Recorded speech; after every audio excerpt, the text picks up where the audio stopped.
నమస్కారం. దూరదర్శన్ యాదగిరి వార్తలకు స్వాగతం. నేను మీ రాజ్ కుమార్. ముందుగా వార్తల్లోని ముఖ్యాంశాలు. జూబ్లీహిల్స్ ఎన్నికతోనే రాష్ట్రంలో మార్పునకు నాంది పలకాలన్న ఎన్ రామచంద్రరావు. విద్యావంతులను ప్రజాప్రతినిధులుగా ఎన్నుకోవాలని ఓటర్లకు బీజేపీ అధ్యక్షుడి పిలుపు. జూబ్లీహిల్స్ యూసుఫ్గూడ డివిజన్లో మంత్రి పొన్నం ప్రభాకర్, మీనాక్షి నటరాజన్ ప్రచారం. కాంగ్రెస్ ప్రభుత్వంతోనే జూబ్లీహిల్స్లో అభివృద్ధి సాధ్యమని వెల్లడి. తెలుగు రాష్ట్రాల ప్రజలను కలవరపెడుతున్న రోడ్డు ప్రమాదాలు. 24 గంటల్లో 5 చోట్ల దుర్ఘటనలు, పదుల సంఖ్యలో క్షతగాత్రులు. బాధితులకు మెరుగైన వైద్యం అందేలా చూడాలన్న కేంద్ర మంత్రి బండి సంజయ్. నేటి నుంచి 9 రాష్ట్రాలు, 3 కేంద్రపాలిత ప్రాంతాల్లో ఓటరు జాబితా సమగ్ర సర్వే. డిసెంబర్ 9న డ్రాఫ్ట్ జాబితా, ఫిబ్రవరి 7న తుది జాబితా విడుదల చేసేందుకు ఈసీ కసరత్తు. ఇజ్రాయెల్ పాలనకు మద్దతు ఆపే వరకు అమెరికాకు సహకరించబోమన్న ఇరాన్. పశ్చిమాసియాలో సైనిక స్థావరాలను తొలగించాలని Iran supreme Khamenei demand. H-1B visa ప్రక్రియను పునరుద్ధరిస్తున్నట్టు ప్రకటించిన అమెరికా. యుఎస్ నిర్ణయంపై భారతీయుల హర్షం. రాష్ట్రంలోని పలు ప్రాంతాల్లో ఉదయం నుంచి ఓ మోస్తరు వర్షాలు. ఇవాళ బంగాళాఖాతంలో అల్పపీడనం ఏర్పడే అవకాశం ఉందన్న ఐఎండీ. తెలుగు రాష్ట్రాలకు మరోసారి భారీ వర్ష సూచన. ఇక వార్తల్లోని వివరాలను చూద్దాం. జూబ్లీహిల్స్ ఉప ఎన్నికలో కాంగ్రెస్ పార్టీ అభ్యర్థి నవీన్ యాదవ్కు మద్దతుగా మంత్రి పొన్నం ప్రభాకర్తో పాటు ఏఐసీసీ ఇన్ఛార్జ్ మీనాక్షి నటరాజన్ ప్రచారం నిర్వహించారు. యూసుఫ్గూడ డివిజన్ ఐలం కాలనీలో ప్రచారం చేశారు. ఇంటింటి ప్రచారంలో భాగంగా ప్రభుత్వ సంక్షేమ పథకాలు, అభివృద్ధి పనులను వివరించారు. కాంగ్రెస్ పార్టీతోనే జూబ్లీహిల్స్ నియోజకవర్గం అభివృద్ధి సాధ్యమన్నారు.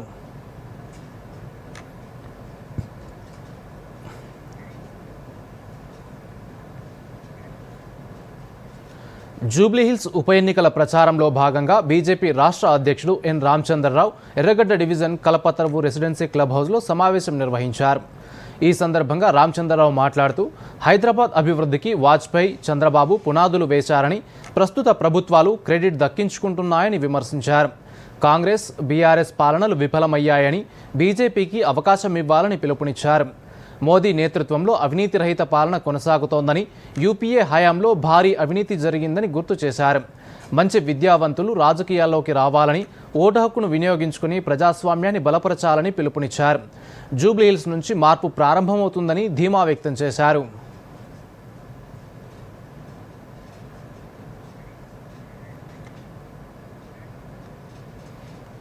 చేవెళ్ల సమీపంలోని మీర్జాగూడ బస్సు ప్రమాదంలో 19 మంది ప్రయాణికులు ప్రాణాలు కోల్పోయిన ఘటన మరొక ముందే తెలుగు రాష్ట్రాల్లో వరుస ప్రమాదాలు చోటు చేసుకుంటున్నాయి. గడిచిన 24 గంటల్లో వివిధ ప్రాంతాల్లో 5 బస్సు ప్రమాదాలు జరగడంతో స్థానిక ప్రజలు ఒక్కసారిగా ఆందోళనకు గురయ్యారు.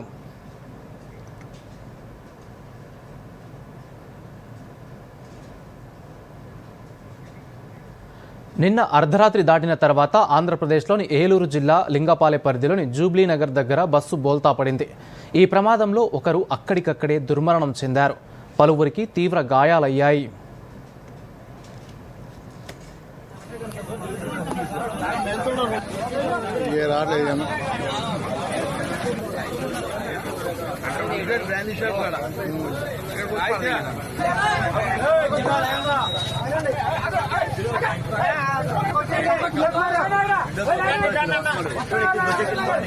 తెలంగాణలో హైదరాబాద్ నుంచి కరీంనగర్ వైపు వస్తున్న మెట్పల్లి డిపోకు చెందిన ఆర్టీసీ బస్సు రేణికుంట శివారులోకి రాగానే ధాన్యం లోడుతో వెళ్తున్న ట్రాక్టర్ను వెనుక నుంచి ఢీకొట్టింది.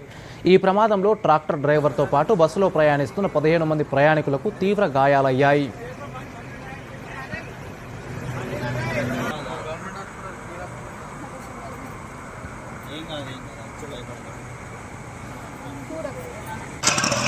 ఆంధ్రప్రదేశ్లోని సత్యసాయి జిల్లా చెన్నై కొత్తపల్లి మండలం దామాజిపల్లి హైవేపై మరో ప్రమాదం చోటు చేసుకుంది. ట్రావెల్స్ బస్సు ఐషర్ వాహనాన్ని ఢీకొట్టింది.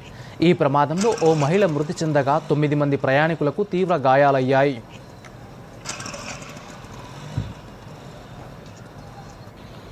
నల్గొండ జిల్లాలో అద్దంకి నార్కట్పల్లి జాతీయ రహదారిపై బుగ్గబావిగూడెం వద్ద ఇవాళ ఉదయం మరో ప్రమాదం చోటు చేసుకుంది. రోడ్డుపై వెళ్తున్న ట్రాక్టర్ను వెనుక నుంచి ప్రైవేటు ట్రావెల్స్ బస్సు అతివేగంతో ఢీకొట్టింది. ఈ దుర్ఘటనలో మొత్తం 5 ప్రయాణికులకు తీవ్ర గాయాలయ్యాయి. వరుస ప్రమాదాల నేపథ్యంలో ప్రయాణం చేయడానికే భయపడాల్సిన పరిస్థితి నెలకొందని ప్రజలు వాపోతున్నారు.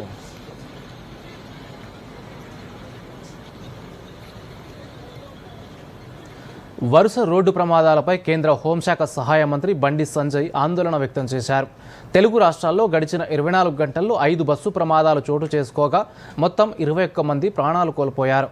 అలాగే పదుల సంఖ్యలో ప్రయాణికులు తీవ్రంగా గాయపడ్డారు. ఈ నేపథ్యంలో కేంద్ర మంత్రి బండి సంజయ్ ఎక్స్ వేదికగా స్పందించారు. ఈరోజు తెల్లవారుజామున కరీంనగర్ జిల్లా తిమ్మాపూర్ మండలం రేణికుంట బ్రిడ్జ్ వద్ద జరిగిన బస్సు ట్రాక్టర్ ప్రమాదం బాధాకరమన్నారు. జిల్లా కలెక్టర్ పమేలా సత్పతితో పాటు ప్రభుత్వ ఆసుపత్రి వైద్యులతో పోలీస్ అధికారులతో ఫోన్లో మాట్లాడారు. క్షతగాత్రులకు మెరుగైన చికిత్స అందించాలని, అవసరమైతే హైదరాబాద్కు తరలించాలని అధికారులకు సూచించారు. ఈ విషయంలో ఎలాంటి సహాయం కావాలన్నా అందించేందుకు సిద్ధంగా ఉన్నట్టు తెలిపారు. బాధితులు త్వరగా కోలుకోవాలని ప్రార్థిస్తున్నానన్నారు. ఇప్పటికైనా రాష్ట్ర ప్రభుత్వం రోడ్డు భద్రతపై ప్రత్యేక దృష్టి సారించి ప్రజలకు ప్రత్యేక అవగాహన కార్యక్రమాలు నిర్వహించాలని బండి సంజయ్ డిమాండ్ చేశారు.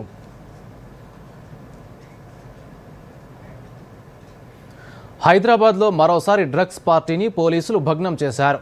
గచ్చిబౌలి కోలివింగ్ గెస్ట్ రూమ్లో రహస్యంగా జరుగుతున్న పార్టీపై ఎస్ఓటీ దాడి చేసి 12 మందిని అరెస్టు చేసింది.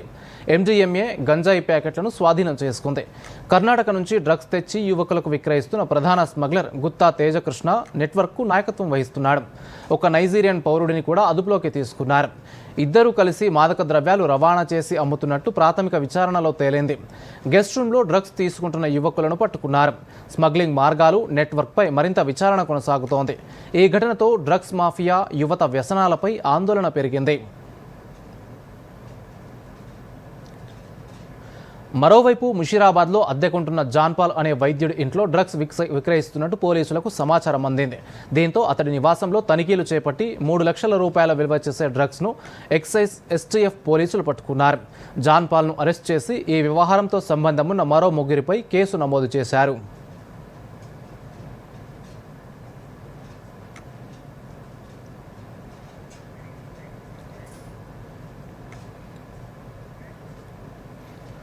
తెలంగాణ ప్రభుత్వ విజిలెన్స్ అండ్ ఎన్ఫోర్స్మెంట్ శాఖ ఆధ్వర్యంలో విజిలెన్స్ అవగాహన వారోత్సవాలను విజయవంతంగా ముగిశాయి. విజిలెన్స్ మనందరి భాగస్వామ్య బాధ్యత అనే నినాదంతో అక్టోబర్ 28న హైదరాబాద్లోని బీఆర్కే భవన్లో ప్రారంభమైన ఈ వారోత్సవాలు నవంబర్ 2వ తేదీ వరకు జరిగాయి.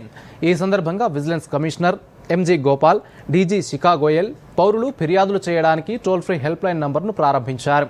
అంతేకాకుండా విజిలెన్స్ విభాగం అధికారిక సోషల్ మీడియా హ్యాండిల్స్ను కూడా ఆవిష్కరించారు. దీంతో హైదరాబాద్, నల్గొండ, కరీంనగర్, వరంగల్ తదితర ప్రాంతాలతో పాటు రాష్ట్ర వ్యాప్తంగా విజిలెన్స్ అవేర్నెస్ వీక్ను నిర్వహించారు. విజిలెన్స్ అవగాహన వారోత్సవాలను విజయవంతంగా నిర్వహించిన సందర్భంగా డీజీ అధికారులను అభినందించారు. కార్యక్రమాల్లో పాల్గొన్న కలెక్టర్లు, ఎస్పీలు, ఇతర అధికారులకు కృతజ్ఞతలు తెలిపారు. ప్రభుత్వ విధులు దుర్వినియోగం కాకుండా విజిలెన్స్ విభాగం అందుబాటులోకి తెచ్చిన సదుపాయాలను సద్వినియోగం చేసుకోవాలని పిలుపునిచ్చారు.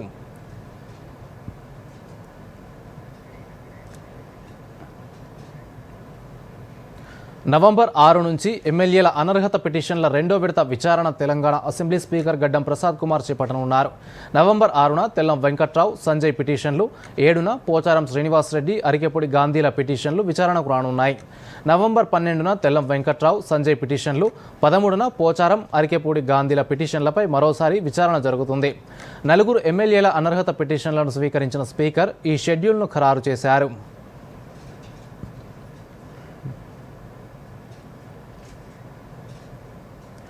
భారత ప్రజాస్వామ్యానికి కుటుంబ వారసత్వ రాజకీయాలు తీవ్ర ముప్పుగా మారాయని కాంగ్రెస్ నేత శశి థరూర్ వ్యాఖ్యానించారు.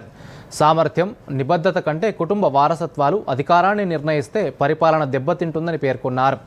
ఇలాంటి విధానాలకు స్వస్తి పలకాల్సిన సమయం ఆసన్నమైందని తెలిపారు.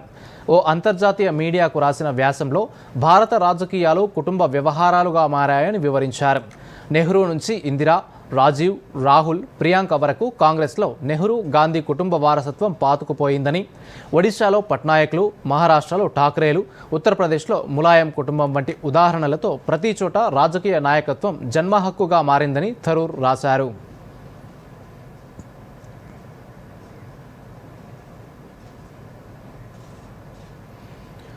రెండో దశ ప్రత్యేక ముమ్మర సవరణ ఎస్ఐఆర్ కోసం కేంద్ర ఎన్నికల సంఘం ఏర్పాటు చేసింది. ఈ రోజు నుంచి 9 రాష్ట్రాలు 3 కేంద్రపాలిత ప్రాంతాల్లో నిర్వహించే ముమ్మర సవరణలో మొత్తం 51 కోట్ల ఓటర్లున్నారు. ఓటరు జాబితా సవరణ ఫిబ్రవరి 7, 2026న తుది ప్రచురణతో ముగుస్తుంది. బీహార్లో మొదటి దశ పూర్తయి 7.42 కోట్ల పేర్లతో సెప్టెంబర్ 30న జాబితా విడుదలైంది. ఈ దశలో అండమాన్ నికోబార్, లక్షద్వీప్, ఛత్తీస్గఢ్, గోవా, గుజరాత్, కేరళ, మధ్యప్రదేశ్, పుదుచ్చేరి, రాజస్థాన్, తమిళనాడు, ఉత్తరప్రదేశ్, పశ్చిమ బెంగాల్ ఉన్నాయి. 2026లో ఎన్నికలు జరిగే తమిళనాడు, పుదుచ్చేరి, కేరళ, పశ్చిమ బెంగాల్ ఇందులో ఉన్నాయి. అస్సాం మాత్రం సుప్రీంకోర్టు పర్యవేక్షణలో పౌరసత్వ ధృవీకరణ కారణంగా మినహాయించారు. ఎస్ఐఆర్ ఈ రోజు నుంచి డిసెంబర్ 4 వరకు లెక్కింపు దశ, డిసెంబర్ 9న డ్రాఫ్ట్ జాబితా, ఫిబ్రవరి 7, 2026న ఫైనల్ ప్రచురణ జరుగుతాయి. స్వాతంత్ర్యం తర్వాత ఇది 9వ సవరణ. అర్హులందరినీ చేర్చి అనర్హులు, అక్రమ వలసల పేర్లు తొలగించడమే లక్ష్యమని ఈసీ తెలిపింది.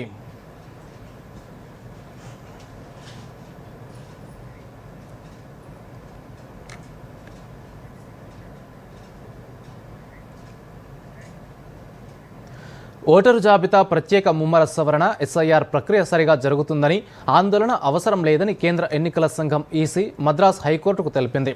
మృతులు, వలస కార్మికులు, అనర్హుల పేర్ల తొలగింపు ఫిర్యాదులను పట్టించుకోలేదన్న మాజీ ఎమ్మెల్యే సత్యనారాయణ, అన్నాడీఎంకే న్యాయవాది వినాయకం పిటిషన్లను justice MM Srivastava, justice Arul Murugan ధర్మాసనం విచారించింది. ఎస్ఐఆర్ ఏటా జనవరి నుంచి జరుగుతుందని, ఎన్నికల ముందు సాధ్యం కాదని, తమిళనాడు సహా 12 రాష్ట్రాల్లో నవంబర్ 4 నుంచి ప్రారంభమవుతుందని ఈసీ తరపు న్యాయవాది వివరించారు. కరూరులో మాజీ మంత్రి విజయభాస్కర్ ఫిర్యాదు పెండింగ్లో ఉంది. ధర్మాసనం అన్ని పిటిషన్లను నవంబర్ 13న విచారిస్తామని పేర్కొంది.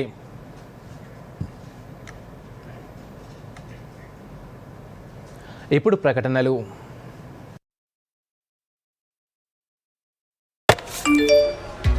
తక్కువ కాలంలో ఎక్కువ లాభాలు జస్ట్ ఒక్క క్లిక్ లోనైనా వా!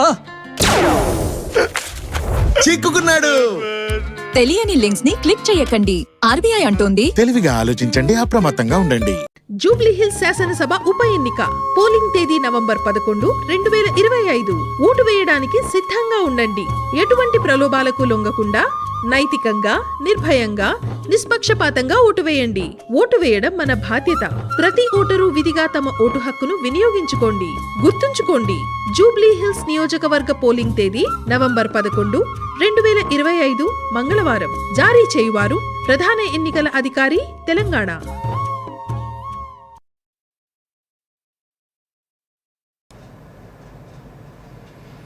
వార్తలకు పునఃస్వాగతం. రాష్ట్రపతి ద్రౌపది ముర్ము ఉత్తరాఖండ్లో పర్యటన కొనసాగుతోంది. నైనిటాల్లోని నైనాదేవిని దర్శించుకున్నారు. ఆలయానికి వచ్చిన ముర్ముకు కమిటీ సభ్యులు స్వాగతం పలికారు. రాష్ట్రపతితో పాటు governor, retired lieutenant general Gurmeet Singh కూడా ఉన్నారు. అనంతరం నైనిటాల్లోని కమావూన్ విశ్వవిద్యాలయం 20వ స్నాతకోత్సవంలో ద్రౌపది ముర్ము పాల్గొన్నారు. ఈ సందర్భంగా విద్యార్థులను ఉద్దేశించి ప్రసంగించారు.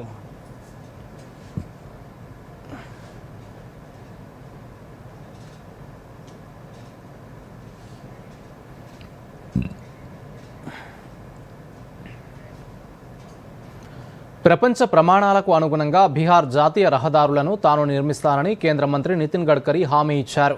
బీహార్లో రోడ్లను అమెరికాతో సమానంగా నిర్మించే రోజు ఎంతో దూరంలో లేదన్నారు. సరన్లో ఎన్నికల ప్రచార సభలో ప్రసంగించారు. ప్రజల డబ్బు ప్రజలే యజమానులన్న గడ్కరీ తాము సేవకులమని, నిజాయితీగా సేవ చేస్తామన్నారు. డబుల్ ఇంజన్ ప్రభుత్వంలో బీహార్ అభివృద్ధిలో దూసుకుపోతుందన్నారు.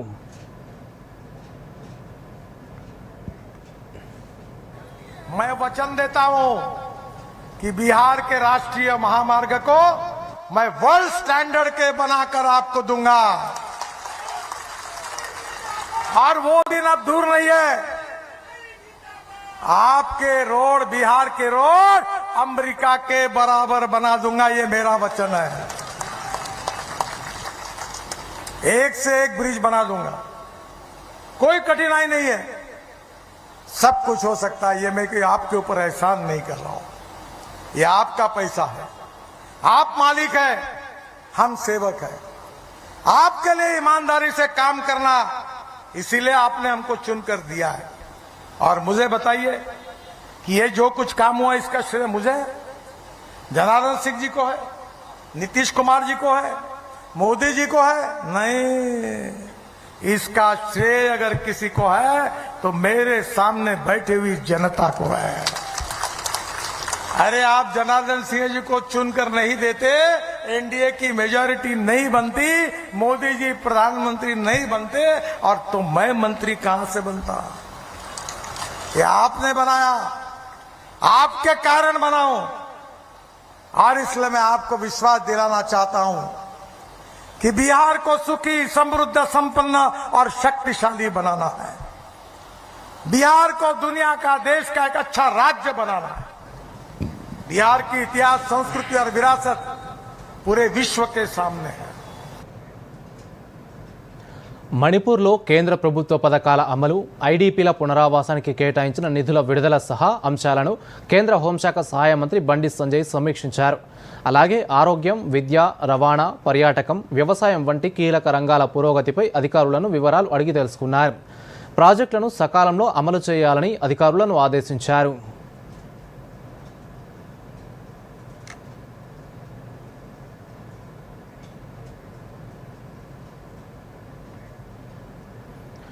బీహార్ భారత రాజకీయాల్లో ఎప్పుడూ చర్చలో ఉండే రాష్ట్రం. ఇక్కడ జరిగే ప్రతి ఎన్నిక ఒక కొత్త సమీకరణానికి దారితీస్తుంది. అదే ఇప్పుడు మళ్లీ జరగబోతోంది. బీహార్ రాష్ట్రంలోని 243 అసెంబ్లీ స్థానాలకు ఈ నెల 6 నుంచి ఎన్నికలు జరగనున్నాయి. ప్రధానమంత్రి నరేంద్ర మోదీ మద్దతుతో ఎన్డీఏ కూటమిని మరోసారి అధికారంలోకి తీసుకురావాలని నితీష్ కుమార్ ప్రయత్నిస్తుండగా, ఆకర్షణీయమైన హామీలిచ్చి యువతను, మహిళల మద్దతును పొందడం ద్వారా అధికార పీఠాన్ని దక్కించుకోవాలని తేజస్వి యాదవ్ నేతృత్వంలోని మహాగఠబంధన్ ప్రయత్నిస్తోంది.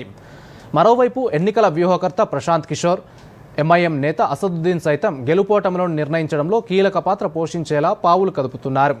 దీనికి సంబంధించి మరిన్ని వివరాలు చూద్దాం. బీహార్ భారత రాజకీయాల్లో ఎప్పుడూ చర్చలో ఉండే రాష్ట్రం. ఇక్కడ జరిగే ప్రతి ఎన్నిక ఒక కొత్త సమీకరణానికి దారితీస్తుంది.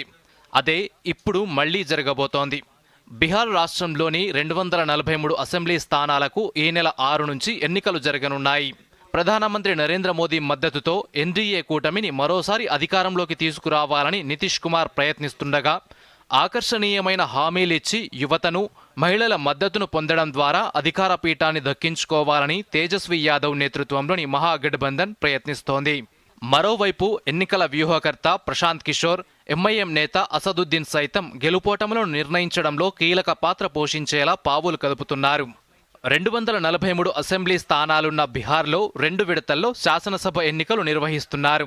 ఇప్పటికే అన్ని ఏర్పాట్లను పూర్తి చేయగా మొదటి దశ పోలింగ్ ప్రచార గడువు కూడా ముగిసింది. నవంబర్ 6న తొలి విడత ఎన్నికలు జరగనున్నాయి. మొదటి దశలో 18 జిల్లాల్లో 121 అసెంబ్లీ నియోజకవర్గాల్లో పోలింగ్ జరుగుతుంది. ఈ దశలో సుమారు 3,75,00,000 మంది తమ ఓటు హక్కును వినియోగించుకోనున్నారు.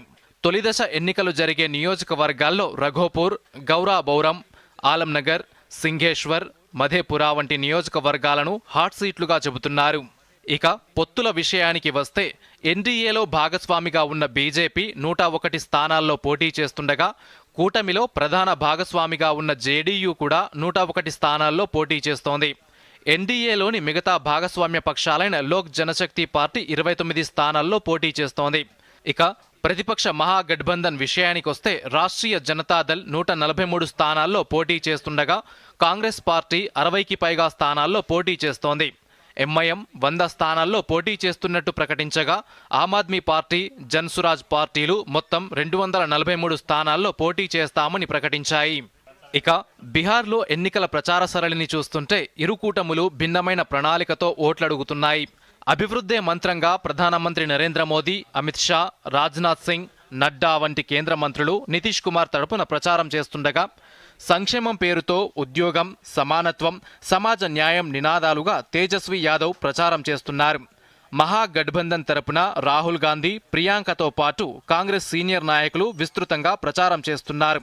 గత ఎన్నికల్లో ఎన్డీఏకు, మహాగఠబంధన్కు పెద్దగా ఓట్ల తేడా లేకపోవడంతో ఈసారి ఎన్నికలు హోరాహోరీగా సాగడం ఖాయంగా చెబుతున్నారు. ప్రస్తుత అసెంబ్లీలో అధికార ఎన్డీఏకు 138 మంది సభ్యులుండగా, ప్రతిపక్ష కూటమికి 103 మంది సభ్యులున్నారు. బీహార్ ఎన్నికల్లో సమస్యల కంటే కుల సమీకరణాలు, వర్గపోరు ప్రతిసారి ప్రభావం చూపుతోంది. అయితే ఈసారి మాత్రం అభివృద్ధి, హామీల మధ్య పోటీ జరగనుందని రాజకీయ విశ్లేషకులు చెబుతున్నారు. ఇక రెండో విడత ఎన్నికలు నవంబర్ 11న జరగనున్నాయి. ఇక రెండో దశలో 122 నియోజకవర్గాల్లో పోలింగ్ జరగనుంది. సుమారు 3.5 కోట్ల మంది రెండో దశ ఎన్నికల్లో ఓటు హక్కు వినియోగించుకోనున్నారు. రెండో విడత ప్రచార గడువు 9వ తేదీ సాయంత్రంతో ముగుస్తుంది. 14వ తేదీన ఫలితాలు వెలువడతాయి.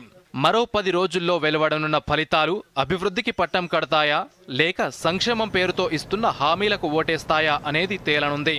Bureau report, Doordarshan news. అమెరికాలో షట్డౌన్ రెండో నెలలోకి ప్రవేశించగా విమానయాన రంగంపై తీవ్ర ప్రభావం పడుతోంది. సిబ్బంది కొరతతో దేశవ్యాప్తంగా వేలాది విమానాలు ఆలస్యమవుతున్నాయి. ఎయిర్పోర్టుల్లో భద్రతా తనిఖీలకు ప్రయాణికులు గంటల తరబడి వేచి చూడాల్సి వస్తోంది. షట్డౌన్ మొదలైనప్పటి నుంచి వారాంతాల్లో దారుణ పరిస్థితులు కనిపించాయి.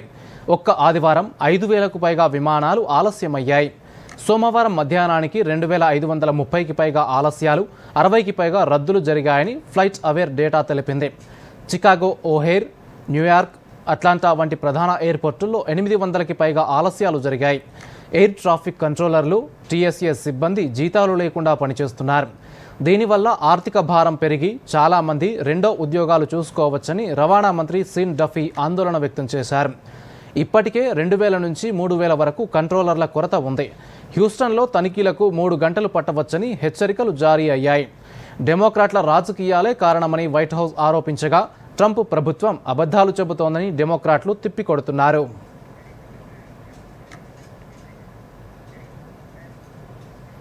ఇప్పుడు చిన్న విరామం.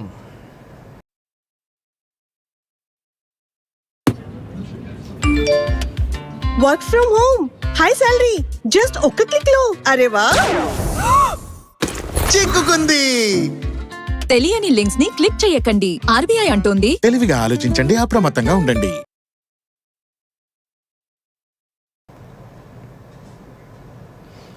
వార్తలకు పునఃస్వాగతం. అమెరికాను ఉద్దేశించి Iran supreme leader Ayatollah Ali Khamenei కీలక వ్యాఖ్యలు చేశారు. ఇజ్రాయెల్ పాలనకు మద్దతు ఆపే వరకు యూఎస్కు సహకరించేది లేదని స్పష్టం చేశారు. టెహ్రాన్లో విద్యార్థుల సమావేశంలో ఈ వ్యాఖ్యలు చేసినట్టు స్థానిక మీడియా తెలిపింది.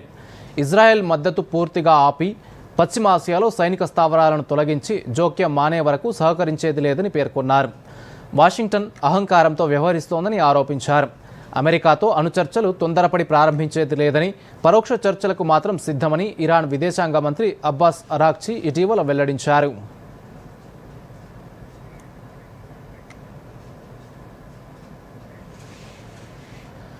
ఎలా సంపాదించాలి, ఎంత సంపాదించాలి అని అందరూ ఆలోచిస్తారు. కానీ ఏ సేవ చేయాలి, ఎవరికి సేవ చేయాలి అని మాత్రం కొందరే ఆలోచిస్తారు. మానవత్వానికి మారుపేరుగా నిలుస్తారు. అలాంటి వారిలో అన్నం శ్రీనివాసరావు ఒకరు. అన్నం సేవా ఫౌండేషన్ ద్వారా ఆయన అందిస్తున్న సేవలు ఎందరికో ఆదర్శంగా నిలుస్తున్నాయి. దీనికి సంబంధించి మరిన్ని వివరాలు చూద్దాం. పదవీ విరమణ తర్వాత ఎవరైనా ప్రశాంతంగా గడపాలనుకుంటారు. అలాగే అన్నం శ్రీనివాసరావు కూడా అనుకొని ఉంటే ఎందరో అభాగ్యులుగానే మిగిలిపోయేవారు. ఎన్నో అనాథ శవాలు కనీసం దహన సంస్కారాలకు కూడా నోచుకోకపోయేవి. మరెందరో నిత్యం ఆకలితో అల్లాడిపోయేవారు. ఎందుకంటే ఈ సేవలన్నీ చేస్తున్నది ఒక్కరే, ఆయనే అన్నం శ్రీనివాసరావు. ఖమ్మం జిల్లాలో అన్నం సేవా ఫౌండేషన్ ద్వారా వివిధ రాష్ట్రాలకు చెందిన 300 మంది అభాగ్యులకు ప్రతినిత్యం సేవలందిస్తున్నారు. అన్నం సేవా ఫౌండేషన్ ఆశ్రమానికి ఒకసారి వెళ్లి చూస్తూ నడవలేనివారు, మాట్లాడలేనివారు, మానసిక రోగులు, వృద్ధులు ఇలా ఎక్కడ చూసినా అభాగ్యులే కనిపిస్తారు. అయితే కేవలం వారి ఆకలిని తీర్చడం ద్వారా తన బాధ్యత తీరిందనుకోవడం లేదు అన్నం శ్రీనివాసరావు. వారి ఆకలిని తీర్చేందుకు వంటవాడిగా, సేవ చేసేందుకు నర్సుగా, బట్టలు శుభ్రపరిచే లాండ్రీగా, జుట్టు కత్తిరించే క్షురకుడిగా అన్నీ తానై సేవ చేస్తున్నాడు. కోలుకున్న వారిని తమ వారి వద్దకు పంపే బాధ్యతను కూడా తానే భుజానికెత్తుకుంటున్నాడు. ఇంతగా సేవ చేస్తున్నా ఏ ఒక్కరి నుంచి రూపాయి ఆశించలేదు. ఎప్పుడూ ఎవరిని ఏదీ అడగలేదు కూడా. కరోనా సమయంలో ఎంతోమంది వలస కూలీలు ఆకలికి అలమటించగా నిత్యం అన్నం ఫౌండేషన్ ద్వారా వందలాది మంది ఆకలిని తీర్చి సొంత ఖర్చులతో స్వస్థలాలకు పంపారు. మృతి చెందిన వారిని గుర్తించి స్వయంగా అంతిమ సంస్కారాలు నిర్వహించారు. తాను కూడా జీవితంలో ఎన్నో కష్టాలను ఎదుర్కొన్నానని, ఆ కష్టాల గురించి తనకు తెలిసినందునే ఎదుటివారి కష్టాలను తీర్చాలని నిర్ణయించుకున్నట్టు చెబుతున్నారు అన్నం శ్రీనివాసరావు. 68 ఏళ్ల వయసులోనూ సేవ చేయడానికి తనకు శక్తినిస్తోంది పేదల కష్టాలేనని, ఒకరినొకరు ఆదుకోలేనప్పుడు జీవితానికి అర్థమే లేదంటున్నారు. ఇప్పటి వరకు ఎందరి నుంచో ప్రశంసలు పొందినా అవేవి తనకు సంతృప్తిని ఇవ్వవని, సాయం అవసరమైన వారికి సేవ చేయడంలోనే తనకు సంతృప్తి లభిస్తుందని చెబుతున్నారు అన్నం శ్రీనివాసరావు. నేను అనాథ ఆశ్రమంలో పెరిగాను. ఫ్రమ్ 69 నుంచి 73 వరకు. తినడానికి తిండి లేక, కట్టుకోవడానికి బట్ట లేక అష్టకష్టాలు పడి చదువుకున్నాను. ఎందరో దిక్కు మొక్కు లేకుండా రోడ్లెమ్మటి చెత్తకుప్పల్లో తినేవారిని చేరదీసి బాగు చేసి ఆచూకీ కనుగొని ఆ కుటుంబాలకు తెగిపోయిన బంధాలని 40 సంవత్సరాల తర్వాత కూడా అప్పగించాం. భారతదేశ వ్యాప్తంగా 16 రాష్ట్రాల వ్యక్తుల్ని చేరదీసి బాగు చేసి రాడు లేడు చనిపోతాడు అనుకున్న ఇంట్లో, ఆ మూగపోయిన ఇళ్లల్లో ఆనందాన్ని చూపించాం. ఆటో తోలుతాను, అంబులెన్స్ తోలుతాను, సేవ కోసం ఏదైనా చేస్తాను, డ్రెస్సింగు చేస్తాను. ప్రస్తుతం నా వయసు 68 సంవత్సరాలు. నేను రిటైర్డ్ బిఎస్ఎన్ఎల్ ఎంప్లాయీని. Bureau report, Doordarshan news. అమెరికాలో షట్డౌన్ కారణంగా నిలిచిపోయిన H-1B వీసాల ప్రాసెసింగ్ ప్రక్రియను తాజాగా పునరుద్ధరించారు.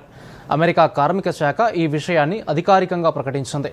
అమెరికా కాంగ్రెస్ నిధులు విడుదల చేయకపోవడం వల్ల సెప్టెంబర్ 30 నుంచి ఫెడరల్ ప్రభుత్వ సేవలు నిలిచిపోగా, దీని కారణంగా labour condition application, program electronic review management దరఖాస్తులు ఆగిపోయాయి. తాజాగా తాత్కాలిక శాశ్వత ఉపాధి కార్యక్రమాల కోసం వీసా దరఖాస్తుల ప్రాసెస్ను విదేశీ కార్మిక ధృవీకరణ కార్యాలయం తిరిగి ప్రారంభించిందని కార్మిక శాఖ తెలిపింది. అమెరికన్ కంపెనీలు దరఖాస్తుల ప్రక్రియను ప్రారంభించవచ్చని వెల్లడించింది. గ్రీన్ కార్డుకు సంబంధించిన ప్రాసెస్లు ఇప్పటికే మొదలయ్యాయని తెలిపింది. H-1B వీసా పునరుద్ధరణ ప్రక్రియను ప్రారంభిస్తున్నట్టు అమెరికా ప్రకటించడంతో భారతీయుల్లో హర్షం వ్యక్తమవుతోంది. ఎందుకంటే ఈ వీసాలు పొందే వాళ్లలో సుమారు 70% మంది భారతీయులే.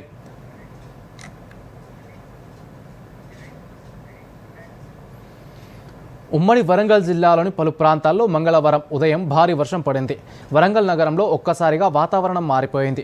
ఈదురు గాలులతో కూడిన భారీ వర్షం కురిసింది. సుమారు అరగంట పాటు కురిసిన కుండపోత వర్షానికి నగర రహదారులు జలమయమయ్యాయి. వర్షానికి ఎనుమాముల మార్కెట్లో పత్తి, మొక్కజొన్న తడిసిపోవడంతో రైతులు ఆందోళన వ్యక్తం చేస్తున్నారు.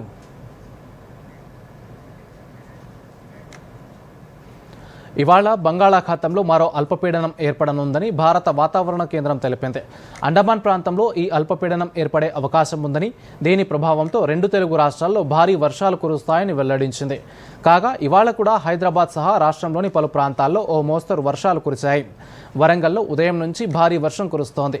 అరేబియా సముద్రం నుంచి తెలంగాణ వైపు వీస్తున్న తేమగాలుల ప్రభావంతో రాష్ట్రంలో సాధారణం కన్నా 2 నుంచి 3 డిగ్రీలు అధికంగా ఉష్ణోగ్రతలు నమోదవుతున్నాయి. దేశీయ స్టాక్ మార్కెట్లు నష్టాల్లో ట్రేడ్ అవుతున్నాయి. సెన్సెక్స్ ప్రస్తుతం 280 పాయింట్ల నష్టంతో 83,733 వద్ద ట్రేడ్ అవుతోంది. ఇక నిఫ్టీ 83 పాయింట్ల నష్టంతో 25,681 వద్ద కొనసాగుతోంది. ఆటో, మెటల్, ఐటీ, బ్యాంకింగ్ స్టాక్లలో బలహీనతతో చాలా రంగాల సూచీలు నష్టాల్లో ట్రేడ్ అయ్యాయి. Bharti Airtel, HDFC life insurance company 2% వరకు లాభపడ్డాయి. ఇక వార్తలు ముగించే ముందు ముఖ్యాంశాలు మరోసారి. జూబ్లీహిల్స్ ఎన్నికతోనే రాష్ట్రంలో మార్పునకు నాంది పలకాలన్న ఎన్ రామచందర్రావు. విద్యావంతులను ప్రజాప్రతినిధులుగా ఎన్నుకోవాలని ఓటర్లకు బీజేపీ అధ్యక్షుడి పిలుపు. జూబ్లీహిల్స్ యూసుఫ్గూడ డివిజన్లో మంత్రి పొన్నం ప్రభాకర్, మీనాక్షి నటరాజన్ ప్రచారం. కాంగ్రెస్ ప్రభుత్వంతోనే జూబ్లీహిల్స్లో అభివృద్ధి సాధ్యమని వెల్లడి. తెలుగు రాష్ట్రాల ప్రజలను కలవరపెడుతున్న రోడ్డు ప్రమాదాలు. 24 గంటల్లో 5 చోట్ల దుర్ఘటనలు, పదుల సంఖ్యలో క్షతగాత్రులు. బాధితులకు మెరుగైన వైద్యం అందేలా చూడాలన్న కేంద్ర మంత్రి బండి సంజయ్. నేటి నుంచి 9 రాష్ట్రాలు, 3 కేంద్రపాలిత ప్రాంతాల్లో ఓటరు జాబితా సమగ్ర సర్వే. డిసెంబర్ 9న డ్రాఫ్ట్ జాబితా, ఫిబ్రవరి 7న తుది జాబితా విడుదల చేసేందుకు ఈసీ కసరత్తు. ఇజ్రాయెల్ పాలనకు మద్దతు ఆపే వరకు అమెరికాకు సహకరించబోమన్న ఇరాన్. పశ్చిమాసియాలో సైనిక స్థావరాలను తొలగించాలని Iran supreme Khamenei demand. H-1B visa ప్రక్రియను పునరుద్ధరిస్తున్నట్టు ప్రకటించిన అమెరికా. యుఎస్ నిర్ణయంపై భారతీయుల హర్షం. రాష్ట్రంలోని పలు ప్రాంతాల్లో ఉదయం నుంచి ఓ మోస్తరు వర్షాలు. ఇవాళ బంగాళాఖాతంలో అల్పపీడనం ఏర్పడే అవకాశం ఉందన్న IMD. తెలుగు రాష్ట్రాలకు మరోసారి భారీ వర్ష సూచన. ఇప్పుడు వార్తలు ఎక్కడైనా ఎప్పుడైనా డిడి న్యూస్ ఇప్పుడు మీ చేతిలో. దూరదర్శన్ యాదగిరి వార్తలు డిజిటల్ ప్లాట్ఫామ్స్ లో చూడండి. యూట్యూబ్, ఫేస్బుక్, ఇన్స్టాగ్రామ్, ఎక్స్ మరియు వేవ్స్ లో ఫాలో అవ్వండి, లైక్ చేయండి, షేర్ చేయండి.